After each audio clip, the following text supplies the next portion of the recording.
अस्सलाम वालेकुम डॉक्टर शामिर, आज हम आपसे जो है आपकी डिफरेंट वीडियोस हम देख रहे होते हैं, काफ़ी इंफॉर्मेटिव वीडियोस होती हैं। तो आज हमारा आपसे रिक्वेस्ट रहेगी कि आप हमें फैटी लिवर के हवाले से कुछ बताएंगे, जिसके हवाले से आजकल आप जानते हैं कि कॉमनली जो है ये इश्यूज़ जो है पाकिस्तानी कम्युनिटी फेस कर रही होती है। तो प्लीज़ इसके ऊपर थोड़ी सी रोशनी डालिएगा ताकि व्यूअर्स को जो है इस डिजीज़ के बारे में जो है कुछ अपडेट्स मिलती रहें।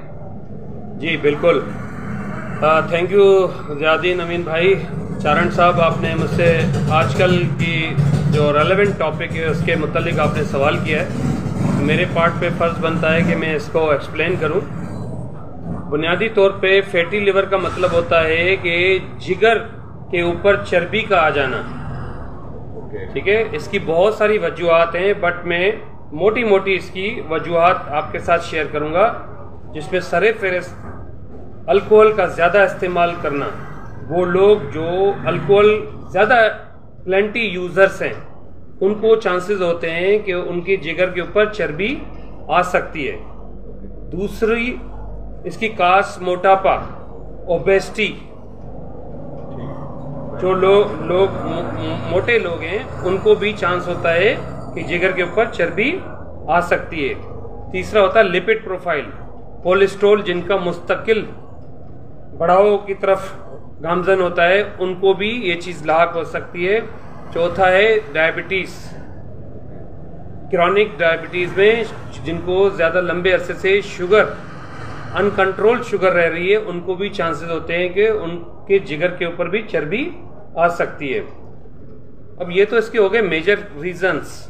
ऑनेस्टली स्पीकिंग इसका स्टिल कोई एंटीडोट ट्रीटमेंट मौजूद नहीं है, बट उसके बावजूद भी होम्योपैथ फिजिशियंस, एलोपैथ फिजिशियंस, उसके अलावा हर्बलिस्ट, हकीम वगैरह इसके मुतलिक रेमेडीज ज़रूर देते हैं। बट जिनकी वजूहात, जो वजूहात जिस तरह मैंने बताई, वो उन वजूहात को मिनिमाइज कर रहे होते हैं, उनको मैनेज कर रहे होते हैं। लाइक अगर मोटापा है तो मोटापे को कम करने के लिए मेडिसिन वगैरह तजवीज़ कर रहे होते हैं, या फिर शुगर को कंट्रोल करने के लिए, मैनेज करने के लिए, लिपिड प्रोफाइल को मैनेज करने के लिए मेडिसिन वगैरह दे रहे होते हैं। उससे क्या होता है कि जिगर के ऊपर मजीद चर्बी आने से रुक जाती है।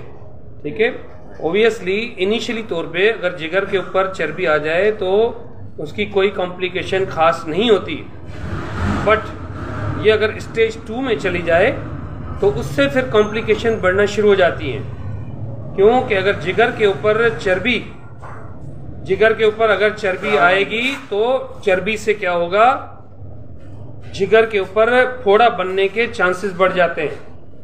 ठीक है, एब्सेस होना जो है ना, वो उसमें पॉसिबिलिटीज बढ़ जाती हैं कि एब्सेस हो सकती है। आप स्किन पे ही अगर देखें, अगर एब्सेस वगैरह फोड़ा बनता है तो क्या होता है, कंट्रैक्शन ऑफ स्किन होती है, स्किन जो है ना खिंचना शुरू हो जाती है। अगर जिगर के ऊपर फोड़ा बनना शुरू हो जाए तो क्या होता है, जिगर की जो ऊपर की लेयर है उसमें खिंचाव आना शुरू हो जाता है। उससे उसके अगेंस्ट में क्या होता है, लिवर साइरोसिस की तरफ जाता है। ये 1-2 दिन या 1 महीने में नहीं होता, इसमें बहुत लंबा टाइम लगता है, बट होता ज़रूर है आगे जाकर। ठीक है सर जी। तो अब स्टेजेस की जिस तरह मैंने बात की, अगर आप एक्यूरेट स्टेज इसकी मालूम करना चाह रहे हैं कि कौन सी स्टेज पे ये तकलीफ पहुंची है, तो इसकी एक्यूरेट टेस्ट तो लिवर बायोप्सी कराते हैं हम लोग। ठीक है जी। बट इनिशियली अगर शुरुआती कोई तकलीफ है तो फिर उसमें हम लोग LFT लिवर फंक्शन टेस्ट कराते हैं, एंजाइम्स की कुछ टेस्ट हैं, अल्ट्रासाउंड कराते हैं, जिससे हमें मालूम हो रहा होता है कि इसको लिवर फैटी लिवर लाक है। ठीक है जी। बाकी इसका ट्रीटमेंट जिस तरह मैंने बताया कि वो ये जिनकी वजह से फैटी लिवर हो रहा है उनको मिनिमाइज किया जाए ताकि मजीद कॉम्प्लिकेशन से मरीज को बचाया जाए। मुझे उम्मीद है कि ये छोटी सी टॉपिक आपने मुझसे पूछी, मैंने डिस्कस की। अगर कोई सवाल मजीद रहता है तो ज़ियादीन अमीन भाई मैं हाजिर हूँ। सर बहुत बहुत शुक्रिया आपकी इन्फॉर्मेशन के हवाले से, और आपने एक इन्फॉर्मेटिव वीडियो हमें बताई। डॉक्टर इसके हवाले से बस मैं डाइट कंट्रोल के हवाले से पूछूंगा, कुछ ऐसी डाइट्स हैं जो पेशेंट जो है लें और जिनकी वजह से जो है इसकी प्रिवेंशन हो सके फैटी लिवर के हवाले से?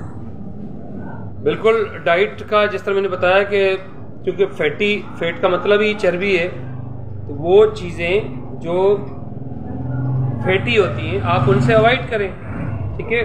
वॉक रखें, खाली पेट आप डेली 30 मिनट 20-25 मिनट आप डेली वॉक करें ताकि फैट आपकी डिज़ोल्व हो, ठीक है। अगर फैट बहुत ज़्यादा है तो अपने मॉलिज के साथ रब्ता करें, या फिर वो चीज़ें जो आपकी फैट को एग्रीवेट करती हैं, ठीक है, लाइक जिस तरह मैंने बताया कि अल्कोहल वगैरह सारी चीज़ें, अगर कोई इस तरह की किसी को हैबिट है तो वो तुर्क करनी पड़ेगी, ठीक है जी। बाकी इसमें कोई ऐसी कोई ख़ास वो चीज़ नहीं है। बाकी स्पाइस वगैरह वो तो वैसे ही हम लोग मना कर रहे होते हैं कि एक्स्ट्रा बहुत ज़्यादा स्पाइसेस वगैरह से अवॉइड करना चाहिए। डॉक्टर शामिर मेमन साहब, बहुत बहुत शुक्रिया आपकी इन्फॉर्मेटिव वीडियो के लिए, और डेफिनेटली हम उम्मीद करते हैं कि मज़ीद व्यूअर्स को भी जो है ये इन्फॉर्मेटिव वीडियो पसंद आएगी, और आप कंटिन्यू रखिएगा इन वीडियोस का, हमें जिस हिसाब से आप हमें बता रहे होते हैं डिजीज़ के हवाले से। तो again thank you very much for your informative video. Thank you so much, thank you, अल्लाह हाफ़िज़, अल्लाह आपका हामी और नासिर, थैंक यू।